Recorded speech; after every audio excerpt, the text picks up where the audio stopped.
अच्छा राजा था, अच्छी विचारधारा का था, प्रजा का पालन करता था, धार्मिक था, कुछ जानने की इच्छा रखता था, तो सुनता रहता, पढ़ता रहता सबकी बात।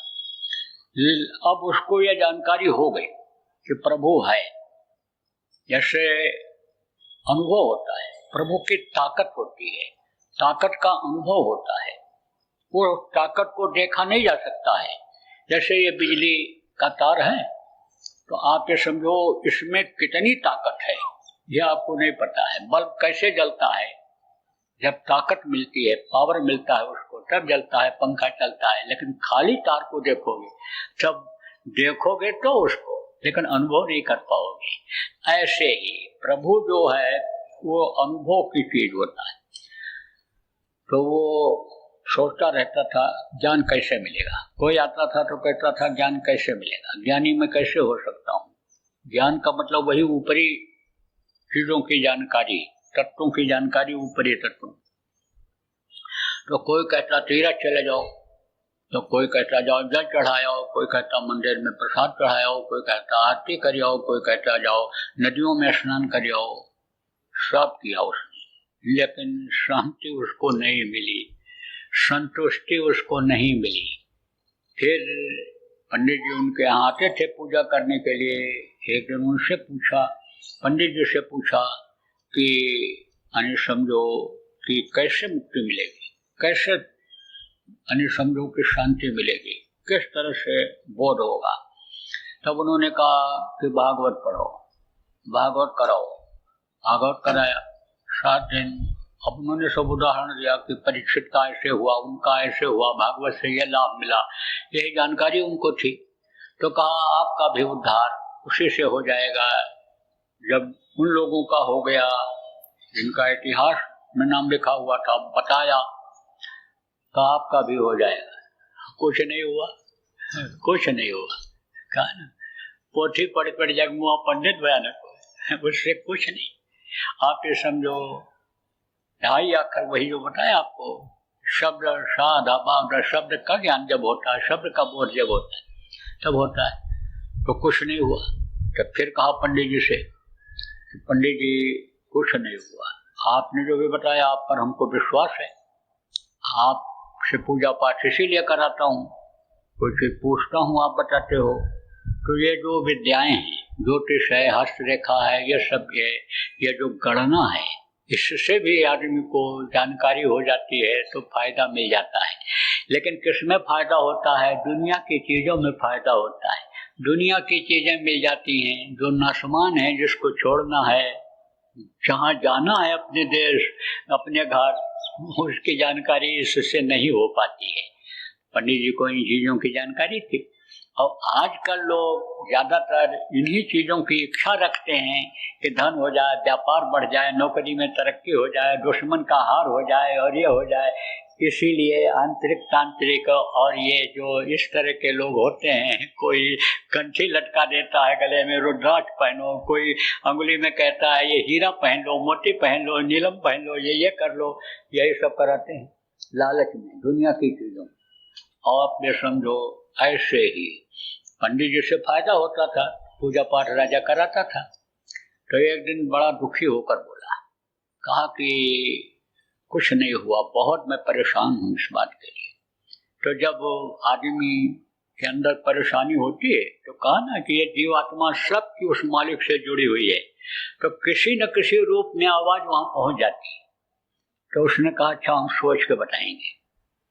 तब पंडित जी ने दूसरे दिन बताया, कहा कि एक महात्मा रहते हैं, चुपचाप ध्यान लगाए रहते हैं, भजन करते रहते हैं, और वो हमको बहुत अच्छे लगे, क्योंकि वो जब धार उतरती है, धार जब वो उतरती है तब छिपा नहीं रह जाता है, छिपा नहीं रह जाता है धार। अब ये धार सब पर उतरती भी नहीं है, धार के लिए जो कोशिश करता है उस पर उतरती है, और पता चल जाता है चेहरा मोहरा रंग रूप में कुछ और दिखाई पड़ने लगता है। तो पंडित जी अपने संयम नियम के तो पक्के थे ही, यानी गंदगी ज्यादा थी नहीं उनकी। कोई भी पूजा पाठ करे, किसी भी देवी देवता का करे, नियम से करे, झूठ न बोले, बेईमानी न करे, चोरी न करे, ठगी न करे, किसी को तकलीफ न दे, सेवा भाव रखे, परोपकार रखे, तो भी अन्य लोगों से उसका मन साफ रहेगा, उसके कर्म खराब जमा नहीं होंगे। तो आचरण के शुद्ध तो थे ही, पहचान गए, वो पहचान गए कि ये सिद्ध पुरुष लगते हैं। तो कहा कि महाराज उनसे पूछा जाए। तो कहे कि तो उनको बुलवा लो। बोले कि वो आएंगे नहीं, ऐसे कहीं नहीं जाते हैं, कहीं नहीं जाते हैं, और आप यहाँ तो आएंगे ही नहीं, क्योंकि आप यहाँ तो राज द्वारे साध जन, 3 बात को जाएं, क्या माया क्या मीठा क्या मान। राजा लोगों के यहाँ सम्मान बहुत मिलता था, मीठा खूब बढ़िया खाने को मिलता था, और चलते समय दक्षिणा मिल जाता था, तो इसीलिए जाते थे। बोले महाराज जिसको कछु न चाहिए सोई शहंशाह, चाह गई चिंता गई, मनवा बेपरवाह। उनका तो मनवा बेपरवाह है, मिल जाता है तो खा लेते हैं, नहीं मिलता है तो भूख ही खा लेते हैं। समझो कि वो रोटी नहीं मिलती तो भूख खा करके सब्र कर लेते हैं, वो तो मिल गया तो लंगोटी लगा लिया, नहीं तो नंगे भी रह जाते हैं।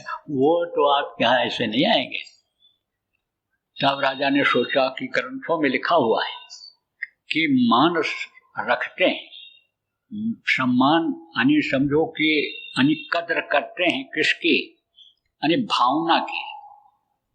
अगर हम दीन होकर के उनको बुलाएंगे तो आ सकते हैं।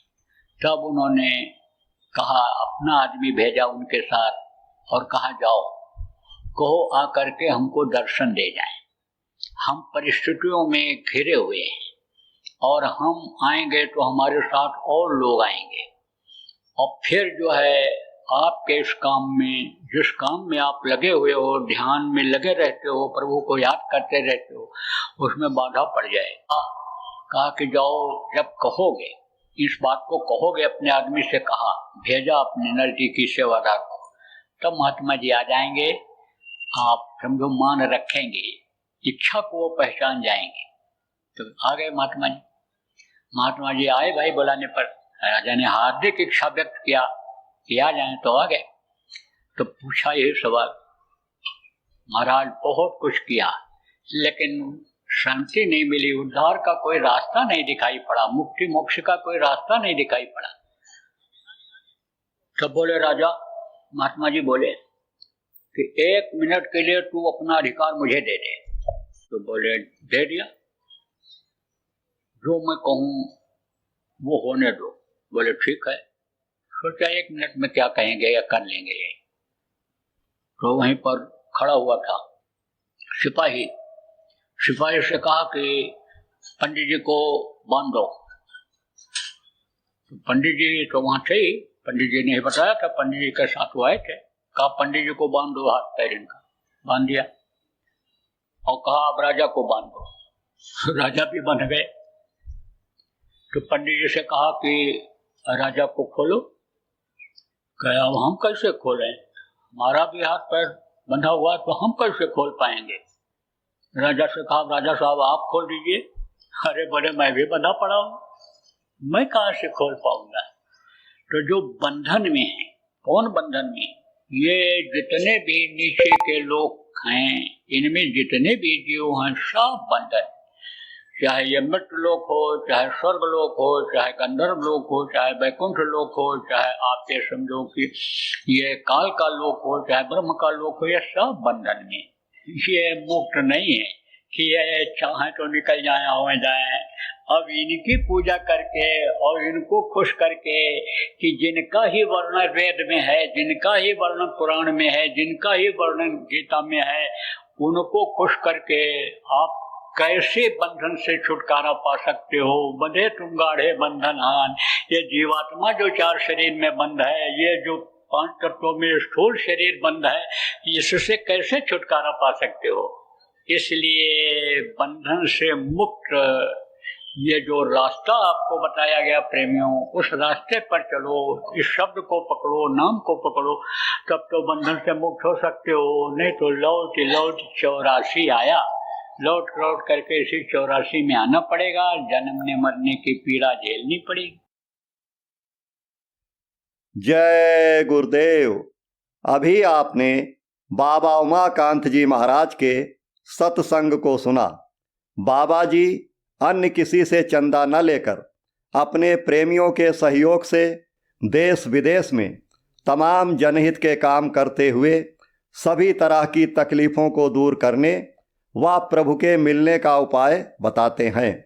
आप इस जीवन के इस बचे हुए समय में समय निकालकर बाबा जी से ज़रूर मिलिएगा।